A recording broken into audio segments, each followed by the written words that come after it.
suasana di mana kita bermaksud. Yang kelima itu adalah sudut pandang.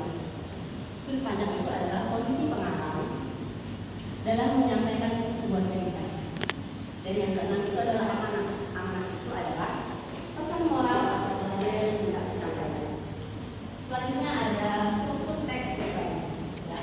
Di dalam struktur teks cerpen itu adalah orientasi.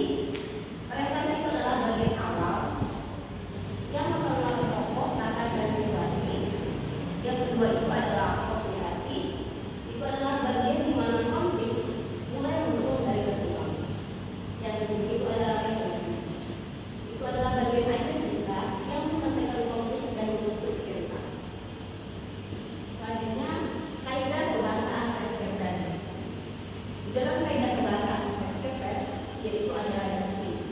Diksi adalah pilihan kata yang tepat dan sesuai untuk menghidupkan cerita. Yang kedua itu adalah gaya bahasa, penggunaan bahasa biasa untuk menambah keindahan dan makna cerita. Yang ketiga itu adalah kalimat ini. Ya.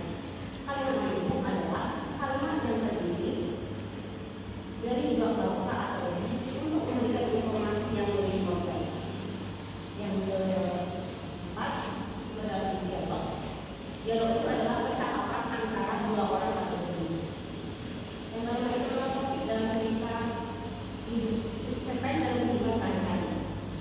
Itulah cerita yang menyangkut kejadian dan pengalaman sehari-hari, seperti kisah persahabatan dan keluarga.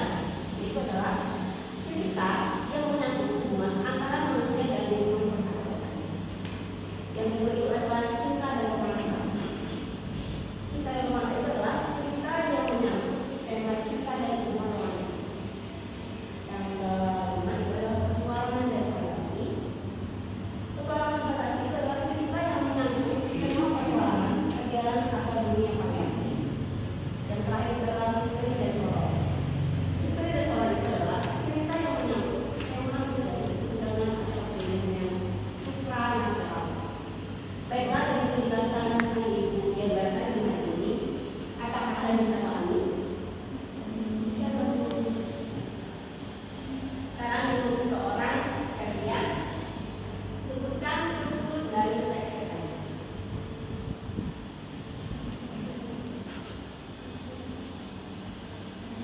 Apakah ada yang lain yang ingin menjawab? Sebutkan struktur teks cerpen. Tadi misalnya akan ada pakal, tanyalah, dan lagi apa? Sebutkan struktur dari teks cerpen.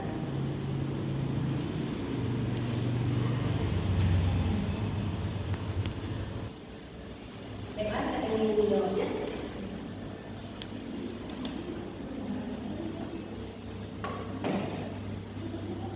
Saya Bu. Ya, silakan.